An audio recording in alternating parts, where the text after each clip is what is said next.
Hello, everyone. This is Bing from Vancouver. Super excited to enter Tokyotribe Dark, the personal metaverse gallery from my friend Tokyotribe, which I had a great pleasure of meeting through one of the discords that I'm a part of, the Obey Giants Degenerate Regenerate project of influential American street artist Shepard Fairey. So yeah, I'm super excited to do this. For the very first time. I've been to plenty of museums and galleries, but I've never ever had the opportunity and the privilege of touring someone's private gallery in the metaverse. So join me on a Zoom is the owner of this gallery, Tokyotribe. Yeah, so Tokyotribe, why don't we just get started? I'm just gonna click enter the world and see where we are. Hi everyone, I'm Tokyotribe and welcome to my on-cyber gallery. Awesome. I'm excited. Let's see it. Okay, so we are starting here. Anything you can tell us about these three pieces that we're looking at right now? So I opened up my gallery with these three pieces from a collection called Basqunks.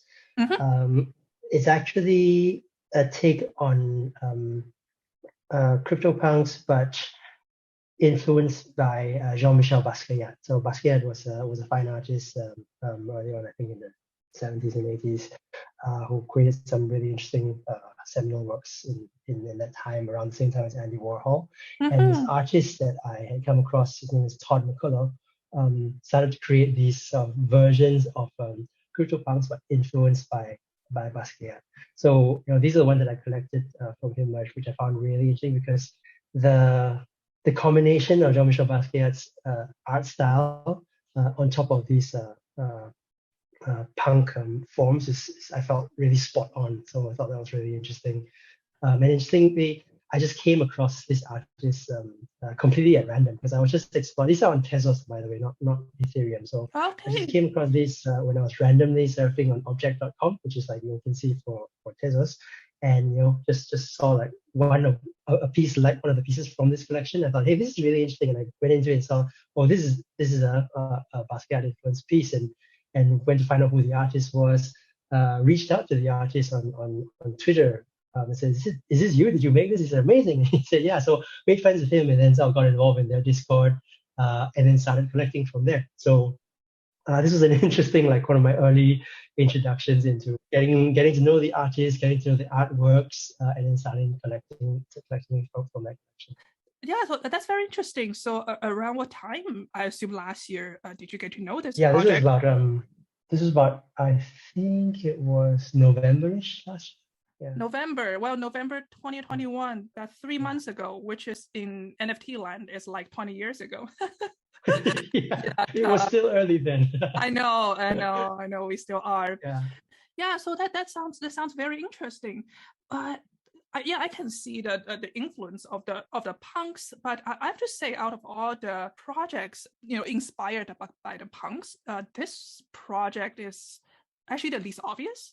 So in my mind, there's way more creativity compared to, there's some project who just flip the punk of the face to the left side instead of to the right side originally. So I do think this is very interesting. Yeah, this is what I thought was so amazing. It really struck me right away with this collection that you can sort of feel the punk's origin there in the shape of the head and the facing and all that kind of thing. But the Basquiat influence really stands out because he's got all the icons of Jean-Michel Basquiat's artwork, like the crown that you can see painted on the helmet. And in fact, the helmet is also one of Jean-Michel Basquiat's icons as well. And then in terms of on the piece on the left, the red piece, the jaw and the teeth and so forth, and the eyes and the shape of the nose, these are all, if you look at Jean-Michel Basquiat's work, all icons of the art pieces that he's created. So this artist, Kulla is his short name, Culla, has done an incredible job just on understanding the original the Basquiat influences and finding really meaningful ways to pull these together into a collection. Sounds good. Yeah, I would press E to expand to some details. And I always love just reading the descriptions, and sometimes I'll click through the details here to see who owns what. So yeah, that's very interesting. So how was your experience buying art on the Tesla network? I only have experience with Ethereum so far. Oh, I found Tesla's actually really vibrant in terms of art network, art collections, and artists doing interesting things. I don't know why. It seems like there are a lot of artists that are experimenting with interesting styles and types of artworks and all that on Tezos. And the works are also generally sort of starting prices tend to be a bit cheaper as well. And then some of these artists get pretty well known, and then the prices go up. But it's a good place to hunt for some early, very promising, very interesting artists that eventually grow. I see. Great. So do we also buy these arts on those flagship marketplaces like OpenSea or Foundation, or are there specific marketplaces we should know? The main Tezos marketplace is object.com. Object.com. Sounds good. Yeah. Okay, so it's this one. Yeah, that one. And then there are a few others, I think. And then some of the Tezos related tools like ArtForge.io that are also used to create generative collections are also providing marketplaces themselves. But most people, I think, at the moment are looking at object.com for Tezos works. Okay, wow. Learning lots today already. I will zoom out a little. So why don't we move on to the right side? Tell us. Oh, that's a different one. I'm going to ask lots of questions later, but why don't we look at these 5 first? Yeah, tell us about it. So these 5 are kind of fun. They're called CryptoApes, which again is another CryptoPunk / Bored Ape derivative. In fact, it explicitly says so. This is like a combination of CryptoPunks and Bored Apes together. I came across this in a random alpha channel on a Discord, right? Just some other Discord that I happened to be on, and someone was suggesting, hey, here's something new that's coming up. CryptoApes, they're minting. It was actually a free mint, so you just had to pay for gas, and then you could mint it yourself. And they were minting 6969 pieces in the collection, so 6,969, and it was sort of created just by a single artist. His name is Shogun. His handle is Shogun, SHOEGAN. Okay. And it was just done for fun because he had the idea of like, oh, I want to combine CryptoPunks and Bored Apes. And again, when I looked at the art, I thought, this is a really good way of combining the two. It felt just spot on, just having the feeling of Bored Apes, but in the form and the resolution and so forth of CryptoPunks, right? So I thought, from an art perspective, hey, this is really spot on. I really like this. Plus, it's free, so why not? And I guess the other interesting thing was this was my first time when I learned how to mint directly on contract entirely on mobile. Because for some reason I didn't have my computer with me, and someone said, hey, you gotta go and get these now. So I was purely on mobile and purely minting directly from the contract on Etherscan to get these things. So that was pretty fun. It was a good learning experience for me. The interesting thing about this collection now is that so they minted out, sold out fairly quickly. I think over like about 24 hours or so. And then since then it's grown quite a bit in terms of value. But more importantly, the like I said, it was originally just a single artist just putting it out there for fun, and had a small Discord of like just a couple of hundred people, and just talking about the art. And as more people minted during the free mint, and as more people came in, the community started to say, hey, I think we need to get this place organized so that maybe we can do something with this art and stuff. And so community members started to raise their hands and volunteer and say, oh, I can help mod this thing. I can help to create some ideas. There's some prominent community members who started to create these extra tools that would help customize your crypto ape, or give it laser eyes and stuff like that. and then other ones who were creating meme generators using the CryptoApes, and it's come to a state now where there's a fairly strong core team that's starting to build a plan around a brand and an IP out of CryptoApes. So that was a fascinating evolution of this single person, artwork putting out there just for fun to see who likes it, to what is becoming a really interesting IP franchise. I thought that was fascinating. That's absolutely fascinating. I mean, I have a hunch of why the community would do so much for this project.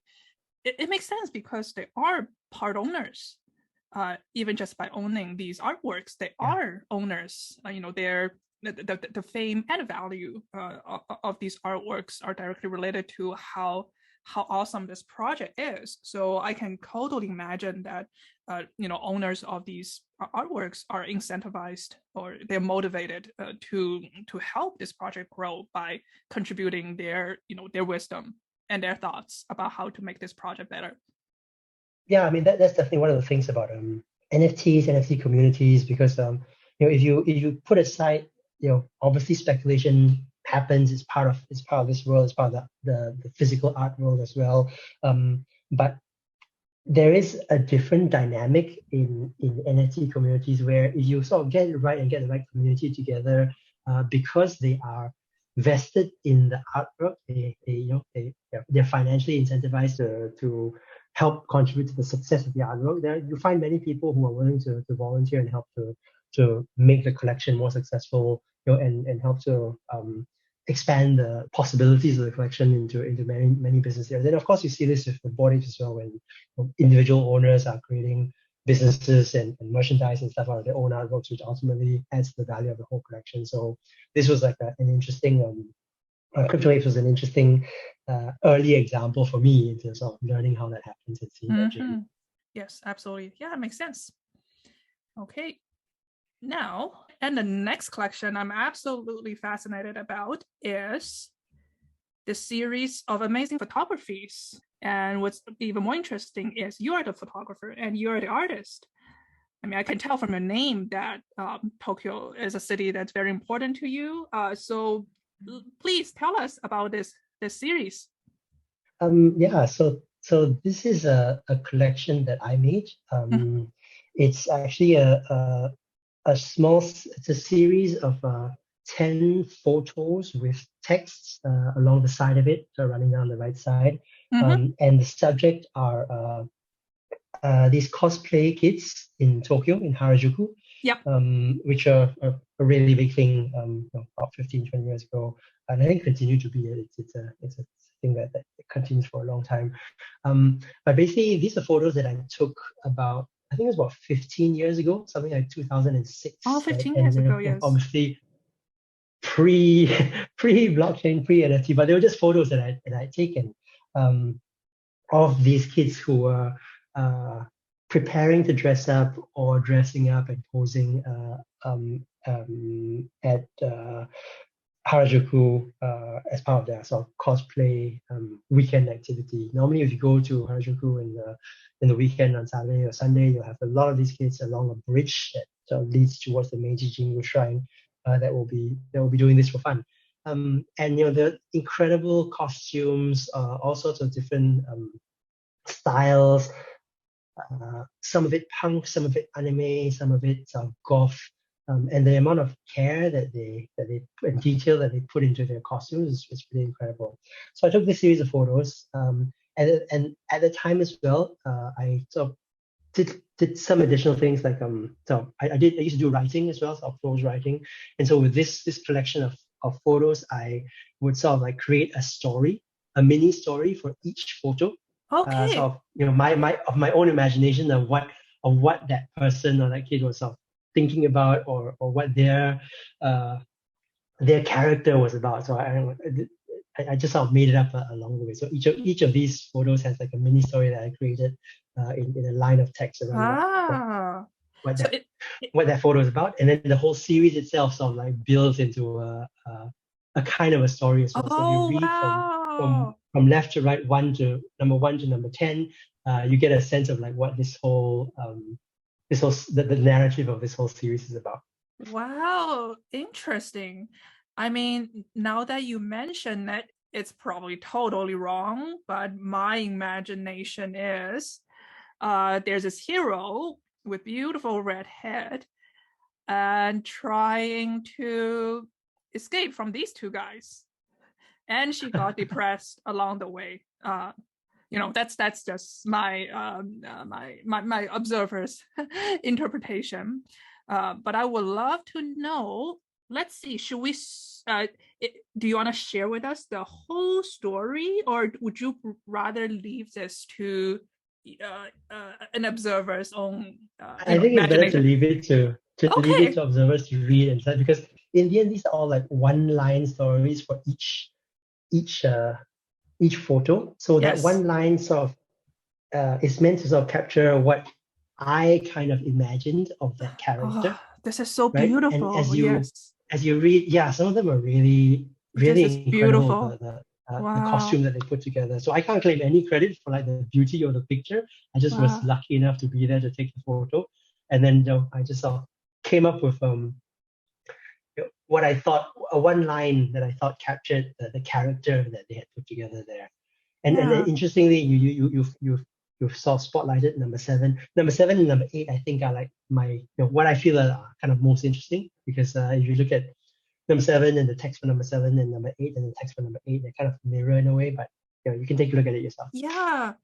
Well, yeah, this is definitely immediately caught my eyes as well. So I'm super glad that this is also one of your favorites.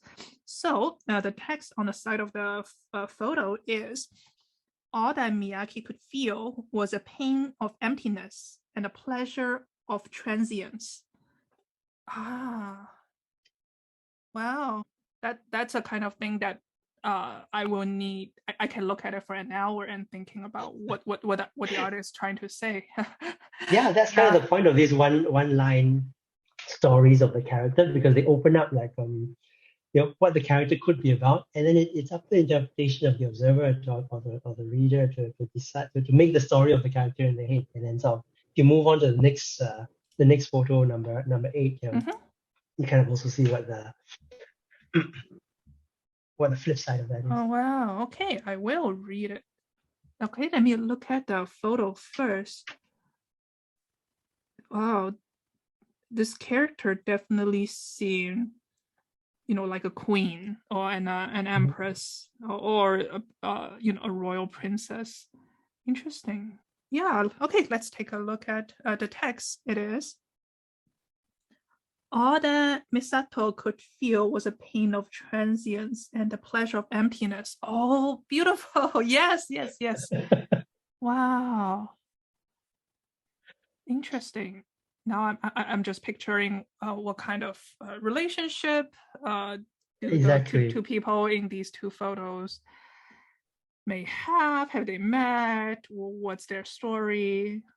That's so cool. That's so cool. That reaction, just makes me feel happy that you can, you're getting this from these two pictures. Is exactly what I'm hoping from people who see these pictures. That's great.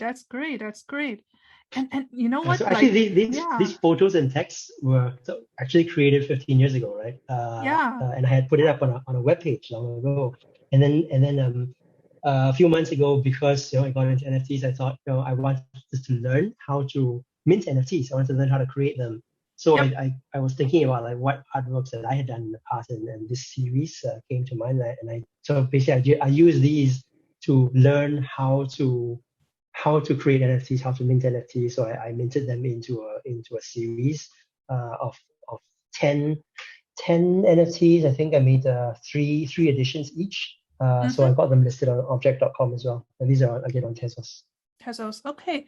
Interesting. Is there any reason you pick Tezos over, let's say, OpenSea at that time? Yes, because it was cheap.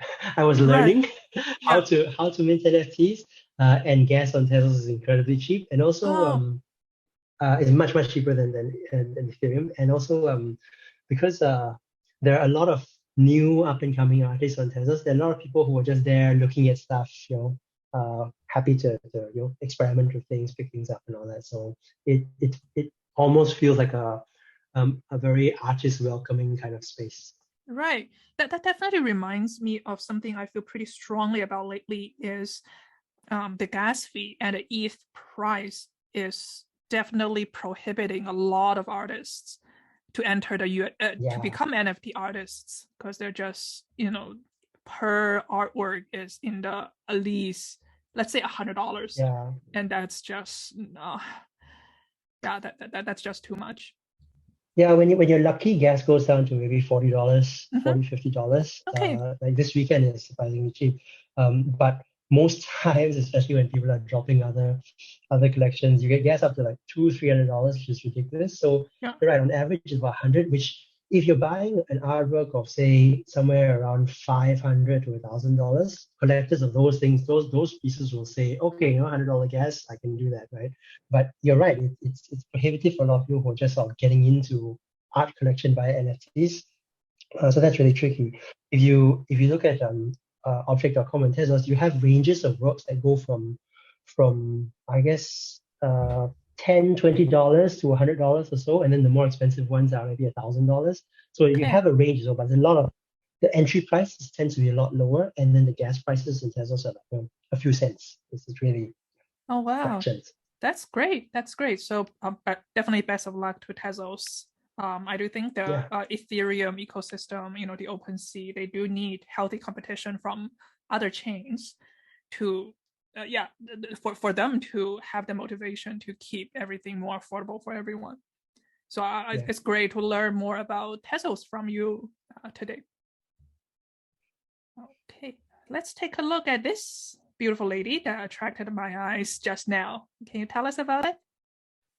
Oh, so this is a GEMMA piece by Tristan Eaton. Came across this through the Obey Discord, which we both know. Yes. So Tristan Eaton is a street artist similar to Shepard Fairey, and he's created this really interesting collection of this very beautiful female face overlaid with these different pieces of typography. I really like typographic art because it sort of bridges into sort of my interest in graffiti and so forth as well. And what I really liked about this piece was basically the layers that are on this face, and especially the thing on the right, you can see like a snake. Yes. Right, and it's overlaid over a someone who looks like a warrior holding a stick, so it almost looks like a sort of cobra warrior. Oh yeah, you're right. Tattoo on the side of her face. It's actually two separate layers of two separate icons there. But I like the way that came together on the face. So this is wow. So did you? Oh, so it seems like you pick it up on the secondary market. Yeah, I got this on secondary because we found out about this drop on Obey, right? And yes, and I set a calendar reminder for the mint, but I think for some reason I was watching TV or something like that and I missed it. I was 10 minutes late, and in 10 minutes it sold out. I'm like, oh come on. Yes. Like it sold out really quick, which I should have expected because there are many situations where with Obey, for example, I think it's really quickly. I remember that. Yeah, yes. So I should have been sharper. But in the end, I was quite lucky. I was able to get a really nice piece on secondary for what I consider a quite reasonable price. Right. So what attracted you particularly about this one out of, I would assume it's a 10K collection? And I can talk about this from a couple of other pieces as well. But this is where I started developing a habit of looking for particular traits that I like, and then filtering on OpenSea or Rarity Tools or whatever it is for those particular traits. Okay. And then buying artworks that hold those traits. So I looked at a bunch of different things normally already, and like I mentioned, I liked the snake, the giant snake trait, and I can't remember what's the name of the trait of the kind of warrior character carrying the stick. So I was filtering the collection for these two traits together to create that nice. that what looked like a a cobra warrior carrying a Yes. stick, as a tattoo on the side of the face. So I was Wow. purely looking for this characteristic that I wanted in the piece. Yes. I hope you don't mind me digging into Yeah, the sure, go ahead. details of this piece. Okay. Yeah, So I it's see that. snake, and Yep. then I can't remember what the other. It's Ah, Snake and interesting. mutant. Yeah, it was snake Oh, and mutant that when you combine together, make yep. it look like there's a cobra warrior on her face. Oh, great. Okay. Yeah, that's interesting. And That's and to be interesting. honest, it's a weird way to select pieces. But Well, it means that you get to choose the outcome that you want, which is nice. I like it. I don't think there's anything wrong with that. Okay, let's go back.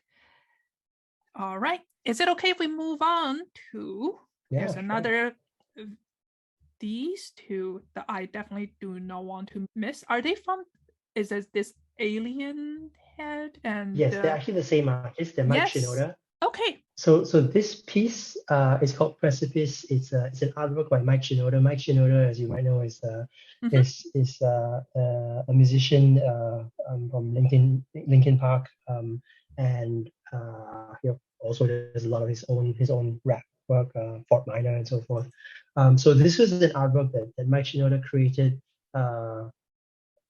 and gave to holders of his earlier drop called ZIGGURATS. So in a way, this was like a free airdrop, but it's a really beautiful animated piece that I thought will definitely deserve a place in a collection, even if it was quite a large number of editions. Free airdrop piece. I don't know how it's selling at the moment, but the overall style is basically very much what Mike Shinoda's art is like those faces and these bold colors and so forth. So that's really nice. But I think what's really interesting is if you flip over to the other side and see the ZIGGURATS collection that Mike Shinoda dropped last year. Oh wow. So the piece oh wow, there's music when I get There's closer. music, exactly. Yeah, I So remember you that. might want to get close enough so that you can hear the music because it's part of it as well. But the nice thing about On Cyber is that it simulates distance. So if you're close to the artwork, the music is loud. If you go a little bit further away, it's softer, so you can get to where you want. Interesting. So this is from a collection called ZIGGURATS. ZIGGURATS is I think it's Mike Shinoda's first large number generative collection. It's actually a combination of avatar art, right, which is the artwork that you see on the front, together with generative music. And I thought this was really because I think it is the first, if not one of the first, NFT artwork collections that combines generative music and generative art. So the artwork itself, right, is a series of avatars that Mike Shinoda has created with some collaborators. And it's basically different faces in different sort of so half body formats and head formats. So if you look at the entire collection, there's a whole range of these different kinds of avatar faces, different mouths, different eyes, and so forth. And they're all really, really, really nice. But what I thought was really interesting was that each avatar artwork, while different, also comes with a different music track that is distinct across the whole collection. So that music track is formed of I think 8 separate samples. I think it's 8 separate samples, and all of them have the same vocal line, but different percussions, different melodies, different. That's so interesting. Different sample tracks on top of it, right? And with you can imagine with 8 music sample tracks, you can generate a huge combination. And the beauty of this is, Mike Shinoda is an artist and a musician, so he was able to select and arrange these 8 different music tracks, with each of which had a range of combinations in a way that every single piece that came out of it, right? Every single combination of these 8 tracks would sound good, and it would sound different as well. So you can have one piece that has a has a certain kind of rock percussion. Another piece might have a more hip hop style percussion. Another piece might have a different kind of melody and so forth. And there are, I think, maybe 12 different melodies, 12 different percussions and so forth. So it's a huge combination, but it was incredible how every NFT music piece that was created actually sounded good. So with this piece, similar strategy that I took with GEMMA. In fact, I did this first. Was that I selected the piece that I wanted to buy based on the music. So they have a gallery on the website, and this is after mint, because again this was a situation where I wasn't able to mint because it sold out too quickly. Yes. Sold out way too quickly. In fact, it was so popular that there was so much network congestion that it jammed up, and quite a few people weren't able to mint, but it sold out really quickly.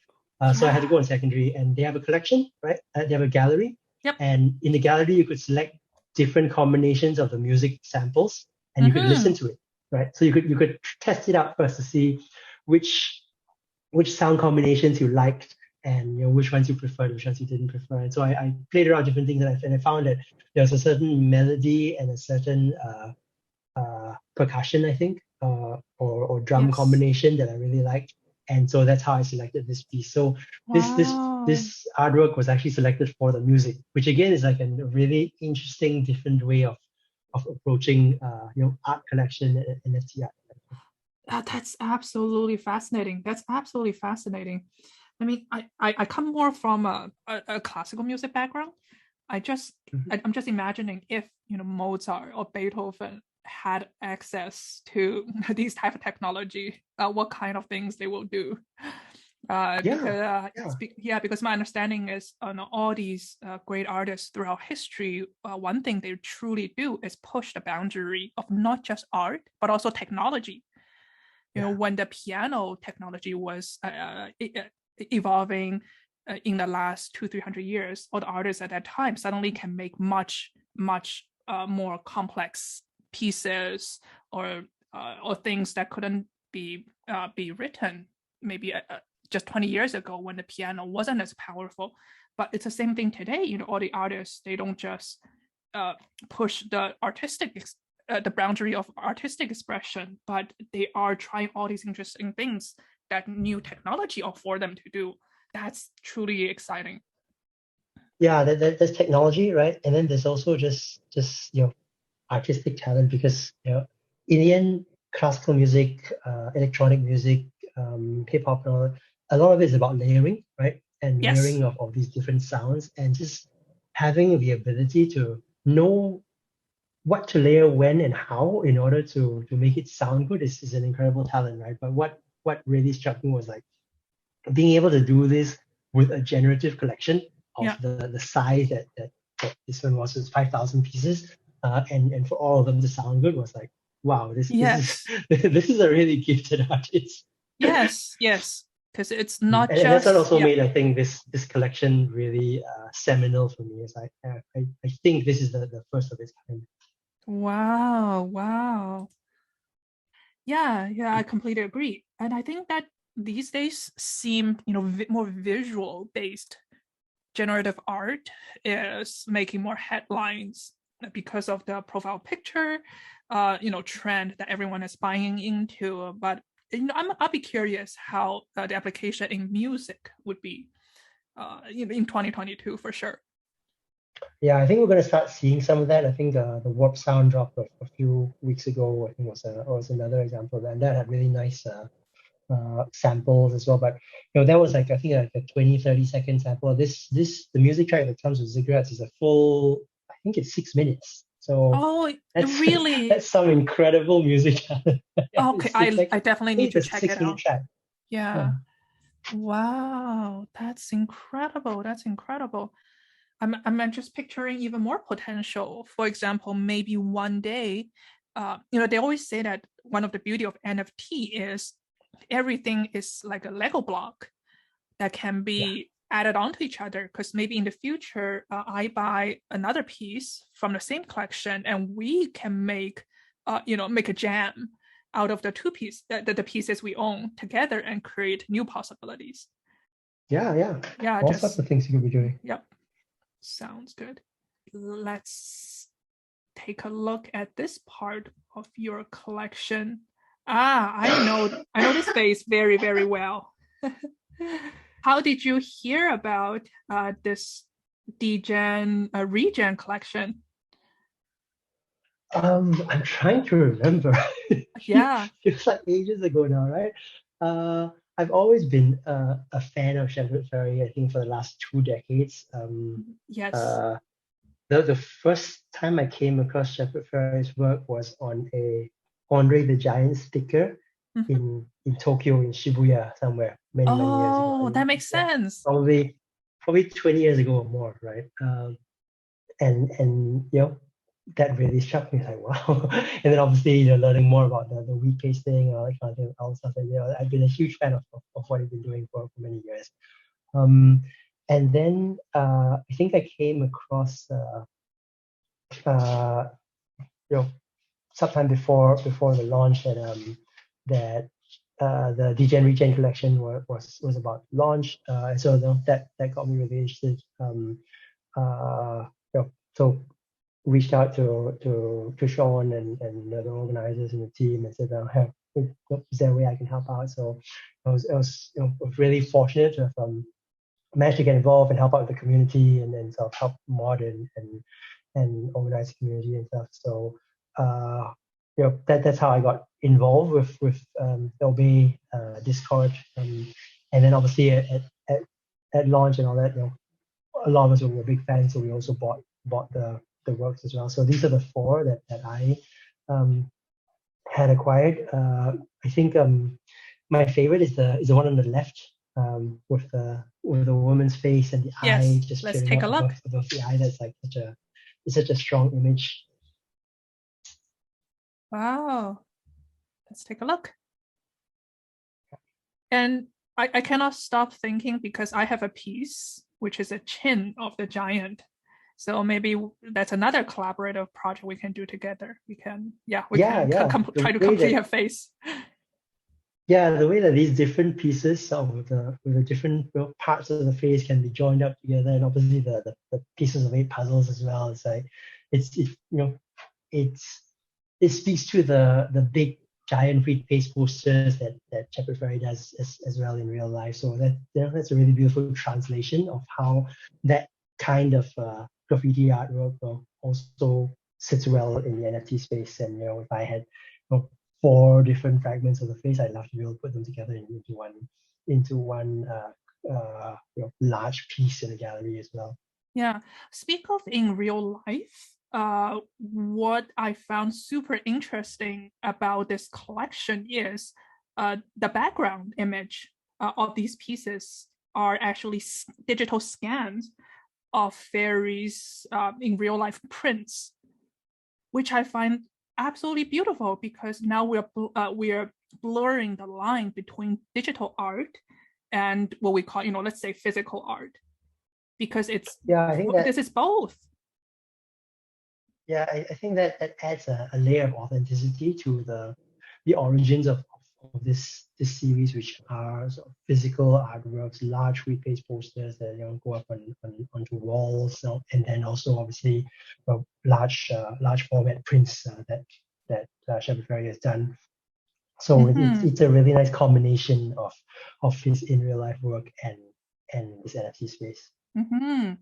Just by looking at this piece, look at the background, what's a strong feeling I get is that I don't think even when metaverse takes over the world, I still strongly believe that physical art has its place, because like right now, just by looking at it, I feel warm and fuzzy knowing that it's the print of an artist. They probably did it in a machine, and there's this literal handcrafted history in that piece of art that I feel cannot be fully replaced by computer generated artwork. So I'm pretty excited about how artists will create artworks that combines the physical and the digital aspects. Yeah, definitely. Yeah. And this is our friend Andre the Giant. Yeah, so the Andre the Giant, the standard icon, the second Yes, one, that was that was clearly a win for in terms of like that's that's beautiful. so iconic of his work. Really Mhm. like that too. That's so beautiful. That's so beautiful. Please keep going. I'd love to know more about these two pieces as well. Yeah, so the yellow face with the woman's face in the background, again, that one is like just so beautiful in terms of the texture and the colors, and how the face is so bold against the slightly faded splashed color on the yellow background. And then the police, the copper image is also, I think, very iconic of Shepard Fairey's work. So that was really, that's just hilarious. I love it. Mhm. You have to have it, right? Yeah. Yeah. So I'm wondering, is this collection which you're the most active in terms of community participation, or are you also pretty active in other projects as well? I think this Obey collection is the one where I'm most active Mm-hmm. as a mod, Yep. because it's it's a very high profile series of work. So there's a lot that we want to do to make sure it's right and it serves the community well and so forth. And you can see the whole team working really hard towards that, which is great.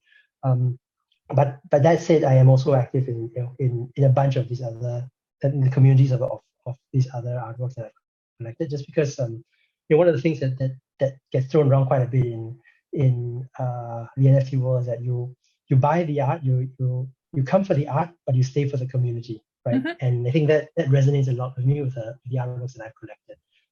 So besides Obey, I also help to mod a few of the Mm. other communities here, including Basqunks, the first series that you saw, and I just wanted to get involved to see how I could help him and help grow the collection, grow the community. So I've been a mod on that on that community as well.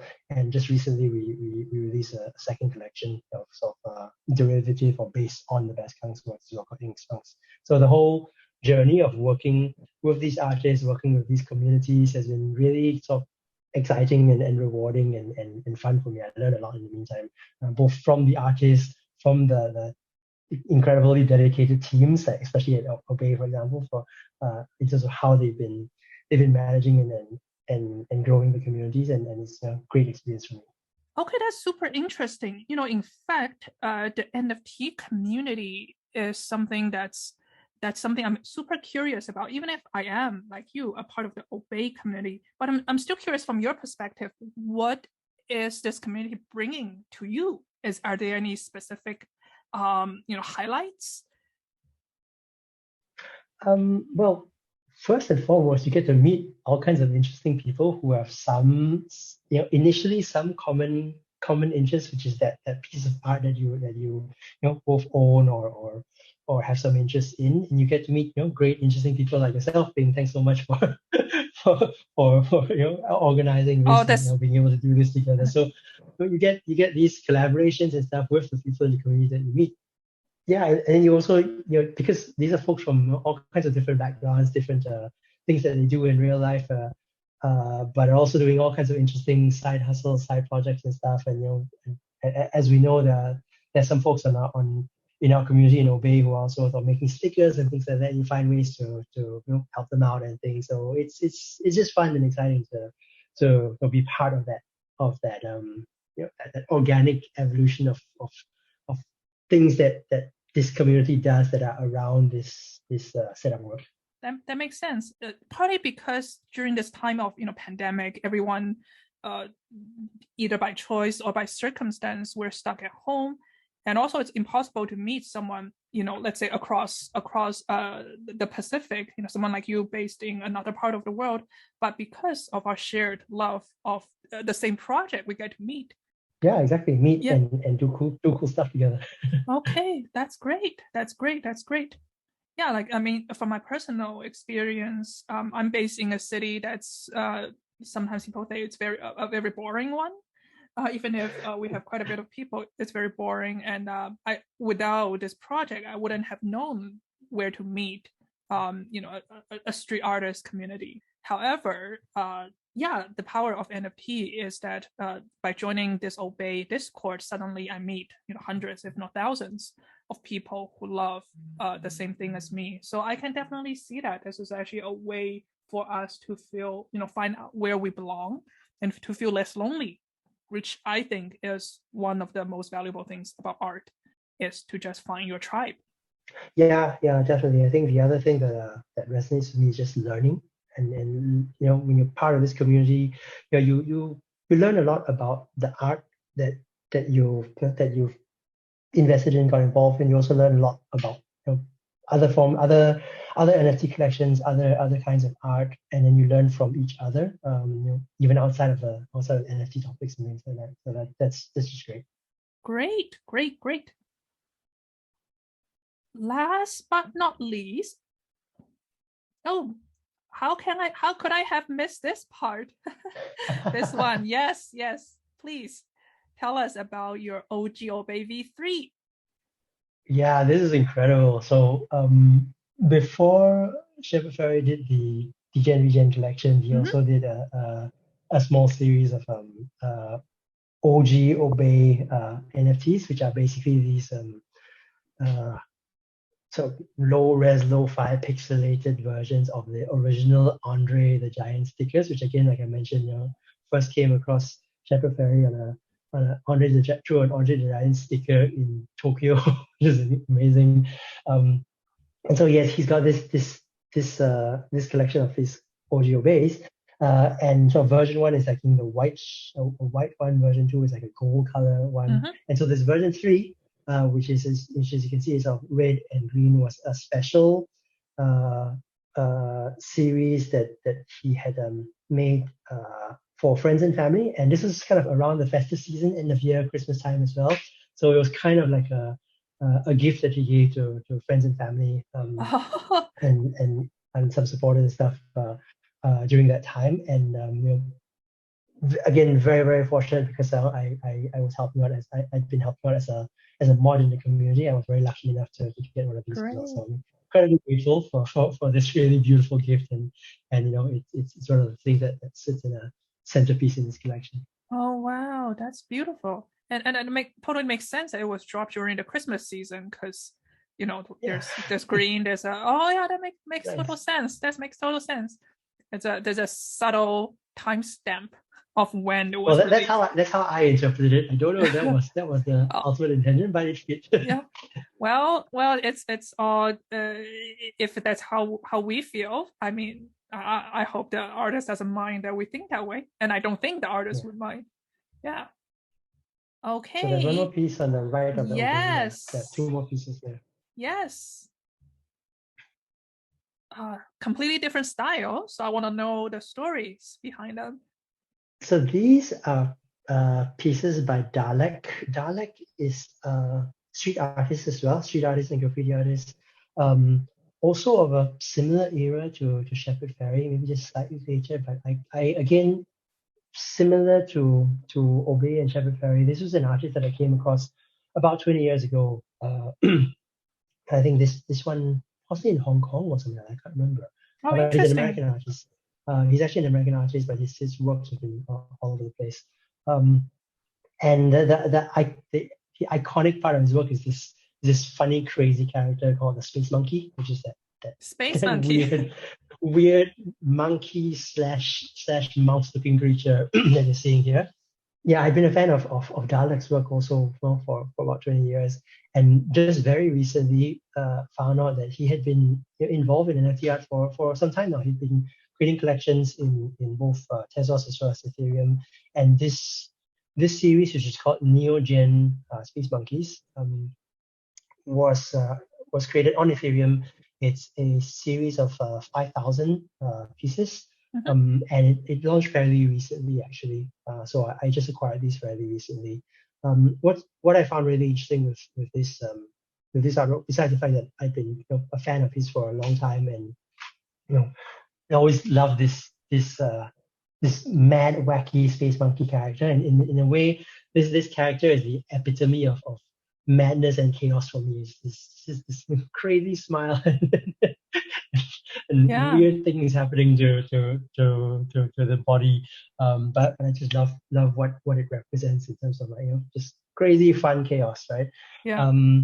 But what was really interesting about this series is that this is an entirely on-chain generative artwork. So Oh, no way. No way. Yeah. it's incredible. I was looking into the contract and into the code that's used to generate the artwork. So the space monkey sort of character of all the shapes and the background that you see there, it's actually a collaboration between Dalek and Generative Artworks, which is an artist duo as well, to create this combination of the space monkey against a generative background, and then the space monkeys themselves are generative because there are many different combinations of how they appear into an artwork. And this whole artwork is captured in P5.js scripts, which can be rendered in any web page in any browser, as long as you sort of use the script and generate it with the P5.js library. So it was quite incredible how they basically packed up all the code used to create this quite complex artwork into the script, which is then written into the smart contract. So in a way, this doesn't sit in IPFS or anywhere else. The script required to create the artwork is entirely within the contract. So if you own the NFT, right, and have access to the contract, then you have the artwork that you can reproduce anywhere. And something that you can't see in this screen, but I don't know if you can see in the gallery sometimes, is that the backgrounds are actually animated. Yeah, I noticed So that. they actually change around and move, change in texture Wow. and color and so forth. And that animated background is also part of the generative script. Wow. Wow. Yeah. Yeah. So I thought that this was a really interesting, quite an advanced idea for a collection, and just the idea that something as aesthetically beautiful and complex as this could be entirely on chain and generated. We're not talking, chain runners where you've got a pixelated face. This is this is something different, right? That was Yeah. amazing. That was something that I wanted to connect. Yeah. So for audiences who may not be familiar with, there are many ways to store the actual image of an NFT. And what the Space Monkey collection does, according to Tokyotribe, is that this art is generated by computer codes that has been stored permanently on the Ethereum blockchain, which, in my opinion, is by far the safest, most permanent way to store the image. Like in comparison, some other options to store image would be go to store it, let's say IPFS or places like Arweave, or even less secure one. You just put it up on Amazon, AWS, and those are less secure than having the code to be stored on chain. Because that's way more permanent than any of those other options. So it's very interesting that such fairly sophisticated piece of artwork can be stored and regenerated by codes on the chain. Yeah, the code script is actually really long. I was quite Yeah. surprised that the cost of this in terms of storage on chain was not prohibitive. Yeah, because it takes a lot of money to change the chain, and the more sophisticated your code is, the more computation this Ethereum chain have to do to store this code. So yeah, that's why Tokyotribe mentioned, it's actually surprising that it's still fairly affordable, given how complicated this the code must be. Yeah, and this Great. piece, same idea, but I really liked it because it's got a little evil eye, Yeah. and the animation in the background, the concentric circles, is actually a really subtle animation that when I first saw it, I thought, hey, this is a static one, it's not animated. And then I looked at it for a long time and realized, oh, it's actually moving. Wow. Wow. Sounds good. Sounds good. Yeah, that is definitely beautiful. Okay. It seems like we have gone over everything in your collection. This is super fun. It is actually way more, way more engaging and way more visceral than I ever pictured So yeah, so this is absolutely great experience. So any closing thoughts, Tokyotribe, from you? Just your experience as a gallery curator, as NFT mentor and creator. Any closing thoughts you want to share with our audiences? I don't really consider myself a gallery curator or anything like that. I just buy the artworks that I really like, Great. and then collect them, and maybe they'll go up in value, maybe they won't. But as long as I like looking at them, I think that's the important thing. And it's been great having you visit this gallery and be able to show this to more people around the world. So thanks so much. This has been really fun. Yeah, thank you so much. Thank you so much. Yeah, look forward to seeing your updated collection in the near future. I'm sure we or NFT won't go anywhere anytime soon. Yeah, I might need to get a larger gallery in on cyber because I got a few more pieces that aren't going to fit in here. Great. Keep us updated. We should do this again sometime. Once you have something new to show us. Cool. Great. Thank you so much for your time, Tokyotribe again.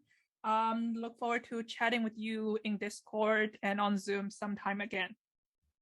For sure. Thank you. Great. Thank you. Good night.